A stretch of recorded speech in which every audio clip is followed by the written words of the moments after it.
mentioned it's Shabbat Zahor, and on this Shabbat before Purim, we traditionally remember Amalek as they gratuitously, cruelly attacked the weakest flank of the Israelites who were escaping from slavery in Egypt. And we think of Haman as a descendant of Amalek. He's an Agagite, tracing his lineage back to Amalek. And recently, for Sisterhood, Rosh Chodesh, I looked at the idea that we could cast Putin as an Amalekite in terms of his spiritual heritage. And we're going to look at something that I developed based on that conversation. I promised to talk tonight a little bit about anti-Semitism because anti-Semitism really stems from the story of Esther. It's the first example of anti-Semitism as we know it as a phenomenon today in Jewish history. There's some debate. Some people say, well, wasn't Pharaoh in some ways anti-Jewish, if not anti-Semitic? There's debate about that, but most historians say Pharaoh had a different motivation, that really Haman is the first anti-Semite because he achieves the 5-part formula for perfect anti-Semitism. Number one, there's a power element. I want to arrogate power to myself, and being anti-Jewish is a way to do it. Number two, he's in it for the money, that there was a profit motive for him, as there was a profit motive for Achashverosh. Haman bribes Achashverosh, in essence, saying, it will add money to your treasury if you will only kill the Jews. The third element, and something that was only hinted at the time of Pharaoh and really comes to fruition at the time of Haman, is that there is pointing to difference. The lack of conformity of the Jews is part of what makes them so hated. And this gives rise to two other things. Jealousy. How dare you have the right to be different? Your difference is somehow considered a privilege that you don't deserve or an entitlement that others don't get. And then that leads in turn to the fifth element is Jews will not replace us. And we've seen that in Charlottesville and elsewhere. Now, there's plenty more to say about anti-Semitism. There are Christian roots of anti-Semitism, Muslim roots of anti-Semitism that we could discuss. But I wanted to look tonight at really the hatred for the sake of difference, the arrogation of power to oneself. And I wanted to look at it in terms of other things that are going on in the world too. I wanted to show some of the things that are going on in the Esther story related to anti-Semitism, what prompts anti-Semitism and what also justifies it is power as domination. The alternative is power as influence, that Haman wants to dominate and he's not content just to have influence. Martin Luther King in the Birmingham jail, he has all the power because he has the moral high ground and he has influence. And when you think about power as domination, if I do this as a kind of a checklist, Haman, Putin, and white supremacists want power as domination. But power as influence is really what Mordecai has. He gains his power by having an influence on the king's well-being. Esther gains influence by gaining the trust of the king.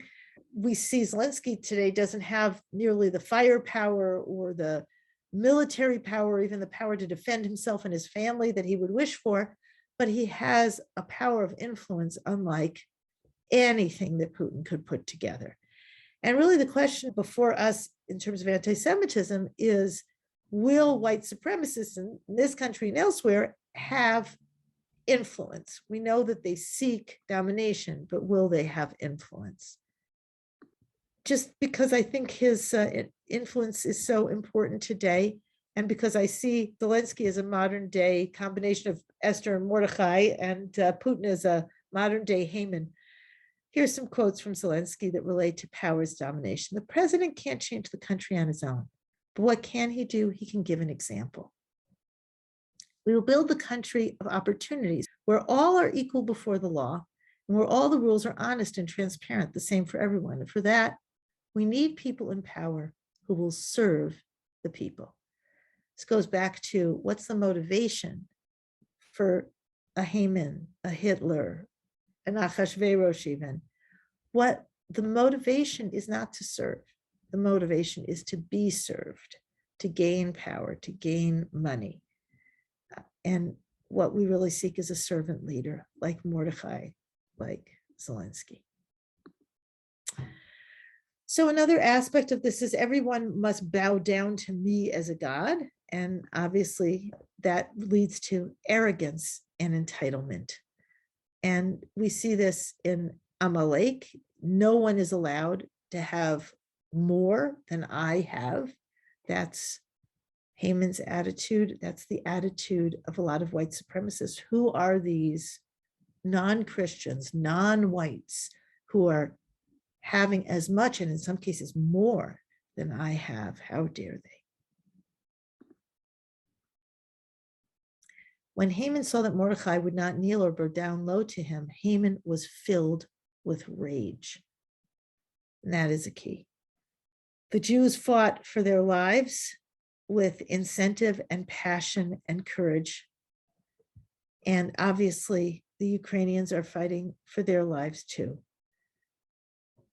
If we remain silent today, we will be gone tomorrow, said Zelensky. We will defend ourselves. When you attack us, you will see our faces, not our backs, but our faces.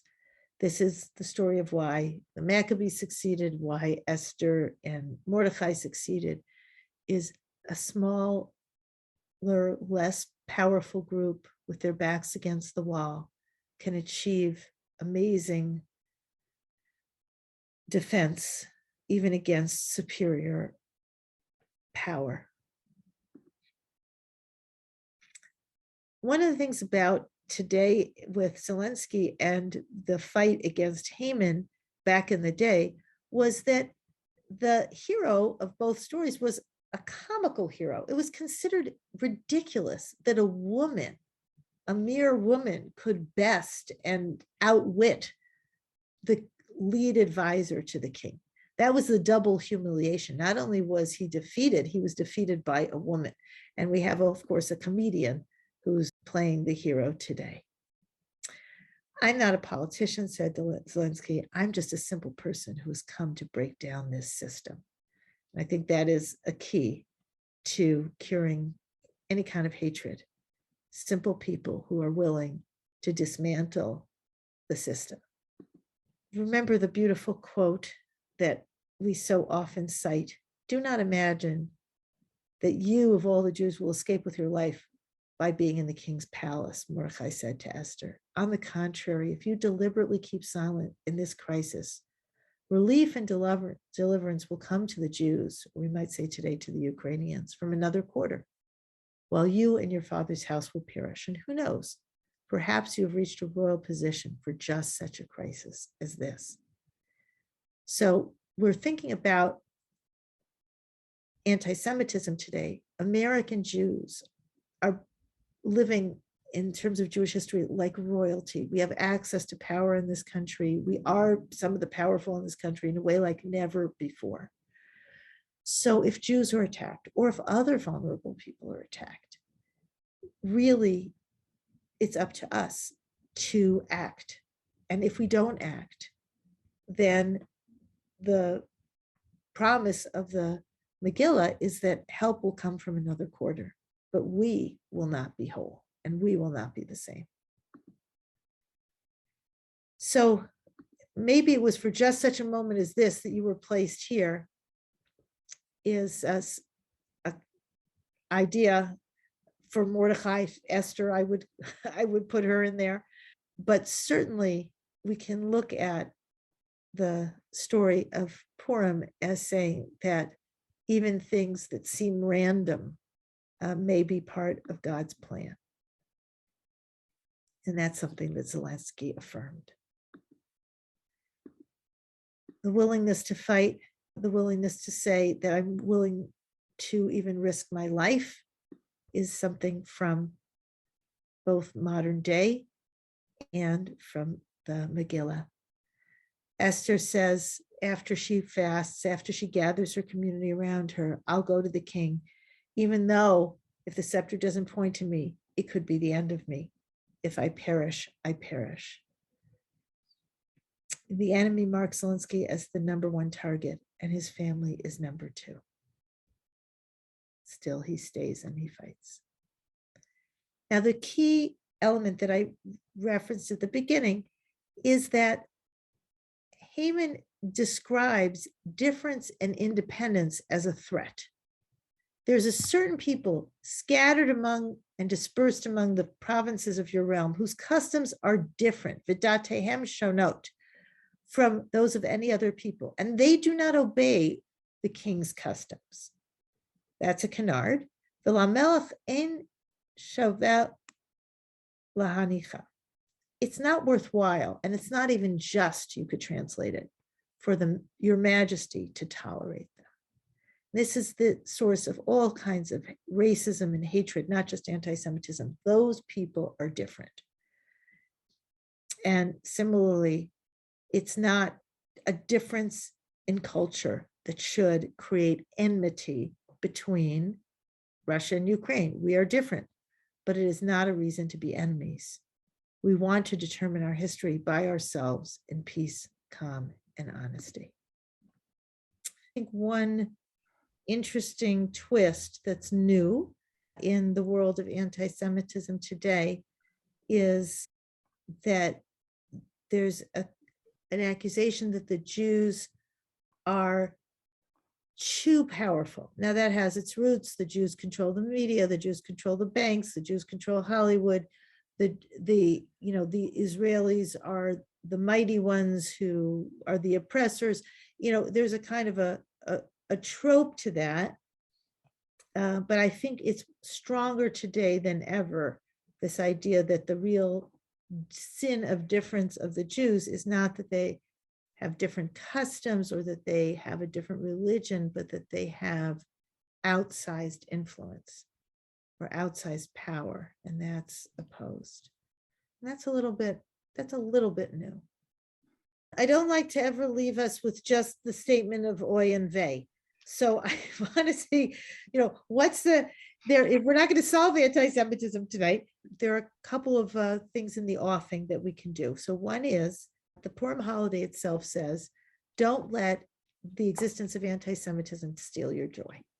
That the greatest answer that we give to anti-Semites is to love God and Torah and each other and laugh together and build community and do something positive. I also think that to the extent that we identify with other groups that are undergoing oppression or systematic targeting, we can use our voices not only to defend against anti-Semitism, but to defend against unjust attack wherever we see it. And that's a great fulfillment of our role as Jews that I'm very proud of whenever I see my fellow Jews stand up for the vulnerable, the oppressed, the attacked. We need to do that for ourselves, and we need to do that for everybody.